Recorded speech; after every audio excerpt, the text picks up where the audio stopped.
ইঞ্জিনিয়ারদের কোনো গলদ নেই, ক্লিন চিট দিলেন ববি হাকিম। যাদের গাফিলতি পাওয়া গেছে তাদের শোকজ করা হয়েছে তিনি বলছেন। দেখুন, পয়সা পৌঁছলে আর উনি কাকে আর শোকজ করবেন আর কাকে কি করবেন? পয়সা পেলে সব চুপচাপ।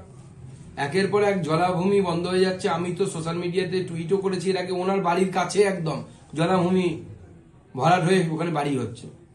আপনি যান, আজকেও চলছে, কেউ বন্ধ করেনি, বন্ধ করবেন না, পয়সা পাচ্ছেন উনি।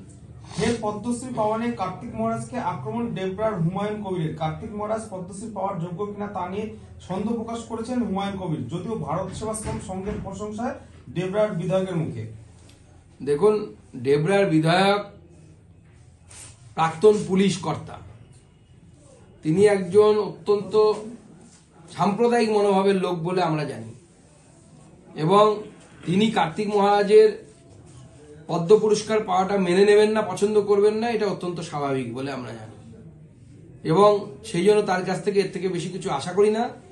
যিনি একজন গৈরিক বসন পরিহিত মানুষকে জঙ্গি বলতে পারেন, অথচ তিনি মুর্শিদাবাদে জঙ্গি খুঁজে পান না, দক্ষিণ 24 পরগনায় জঙ্গি খুঁজে পান না, উত্তর 24 পরগনায় জঙ্গি খুঁজে পান না, তাহলে সেই মানুষের মানসিকতা কতটা? পুলিশ অফিসার হওয়ার পরে, কারণ পুলিশ অফিসার যেহেতু উনি ছিলেন, ওনার কাছে সমস্ত ইন্টেলিজেন্স রিপোর্ট আছে কোথায় কোথায় জঙ্গি কার্যকলাপ হয় এই রাজ্যে ছিল, কিন্তু তিনি তার চাকরি অবস্থায় এবং চাকরির পরে একজনও জঙ্গি খুঁজে পাননি, আর এখন উনি একজন গৈরিক বসন পরিহিত মানুষকে জঙ্গি বলছেন।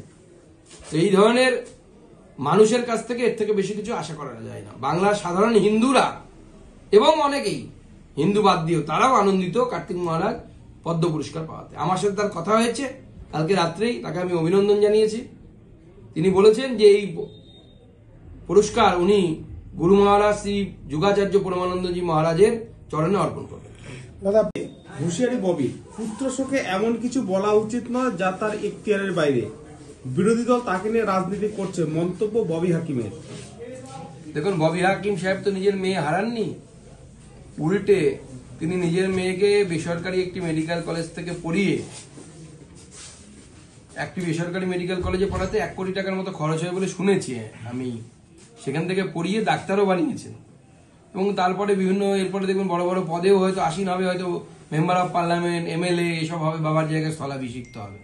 তো স্বাভাবিকভাবে তার পক্ষে মা বাবার দুঃখ বোঝা সম্ভব নয়, এবং সেই জন্য তিনি এই ধরনের অত্যন্ত ইনসেনসিটিভ মন্তব্য করছেন।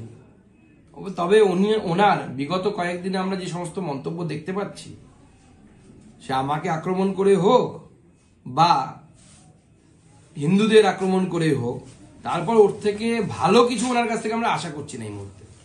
হেলে পড়া বাড়িগুলির টুঙ্গি বর্ডারে আরো একটি বাংকারের সন্ধান, টিনে ঘেরা মেঝের নিচে লুকানো বাংকার। দুদিনে 4টি বাংকারের হদিস, তারপর আবার একটি পাওয়া গেল, কি বলবে? দেখুন, এ তো BSF দেখছে বিষয়টি। বাংকারটি রিসেন্ট সময়ে তৈরি নাকি এর আগে যখন যুদ্ধ হয়েছিল 71 সালে সেই সময় তৈরি? সেই সময় প্রচুর মানুষ বাংকার তৈরি করতো।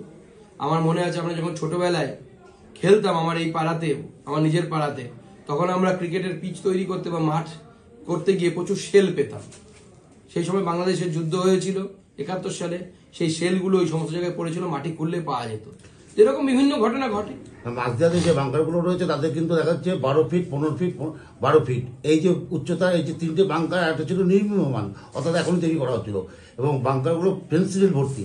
এটা মানে কিভাবে সম্ভব? তাহলে এটা পাচারের কাজে ব্যবহৃত হতো এই বাংকারগুলো, এই ধরনের মনে হচ্ছে পাচারের কাজে ব্যবহৃত হতো, এবং পাওয়া গেছে এতে পাচারের যে চক্র চলে সেই চক্রর অনেকটা হলেও কিছুটা হলেও নিয়ন্ত্রিত হবে বলে আমার মনে হয়। রাজ্য মেডিকেল কাউন্সিলের নজরে কিঞ্জল নন্দ, কলেজের অনুমতি নিয়ে কি সিনেমায় অভিনয় করেছেন তিনি? হাজিরা থেকে স্টাইপেন্ডের তথ্য সবকিছু জানতে চেয়েছে তার কাছে, আরজি করের কাছে জানতে চেয়েছে, কি বলবেন? মেডিকেল কাউন্সিল বলছে আপনি সময় কখন পান, কারণ আপনি তো এক জায়গায় চাকরি করছেন, তারপরে আপনি অভিনয়ের সময় কোথায় পান সেটা জানতে চেয়েছেন। দেখুন, যখন ডাক্তারবাবুদের সাথে মুখ্যমন্ত্রীর বৈঠক হয়েছিল মুখ্যমন্ত্রীর বাড়িতে, এবং বিষয়টি মিটমাট হয়ে যাওয়ার মতো একটা জায়গায় আসে, সেই সময় আমি ভবিষ্যৎবাণী করেছিলাম মাননীয় মুখ্যমন্ত্রী কাউকে ছাড়বেন না, সবার বিরুদ্ধে কোনো না কোনোভাবে চালাকি করে ব্যবস্থা নেবেন, সেটাই হচ্ছে। এবং আপনারা লক্ষ্য রাখুন, যারা এই আন্দোলনের নেতৃত্ব দিয়েছিল তাদের প্রত্যেকের প্রতি ভিন্ডিকটিভ আচরণ, অর্থাৎ প্রতিহিংসামূলক আচরণ মাননীয় মুখ্যমন্ত্রী করবেন। আরজি করে নির্যাতিতার পরিবার আবার অসন্তোষ প্রকাশ করছে, কারণ কালকে CBI এক জায়গায় মন্তব্য করছে যে আপনাদের মেয়ে মারা গেছে, দায়িত্ব আপনাদের, সিবিআই এর এই ভূমিকাকে কিভাবে দেখছেন? সিবিআই যদি এই ধরনের মন্তব্য করে থাকে তাহলে এই ধরনের মন্তব্য অত্যন্ত ইনসেনসিটিভ এবং সিবিআই এই ধরনের মন্তব্য করা উচিত নয়। সিবিআই দেখুন, সিবিআই প্রচুর অফিসার কাজ করে, সব অফিসার তো মোদিজি আসার পর রিক্রুটেড হয়েছে এরকম নয়। প্রচুর সিবিআই এর মধ্যে আছে যারা বিগত 75 বছর যখন কংগ্রেস ক্ষমতায় ছিল তাদের বেশিরভাগটা তাদের সময় রিক্রুটেড। তাদের নানা ধরনের বিষয় আছে, সেই বিষয়ে আমি ক্যামেরার সামনে বলতে চাই না, কিন্তু এই ধরনের মন্তব্য অনঅভিপ্রেত, এই ধরনের মন্তব্য করা উচিত না। আস্থা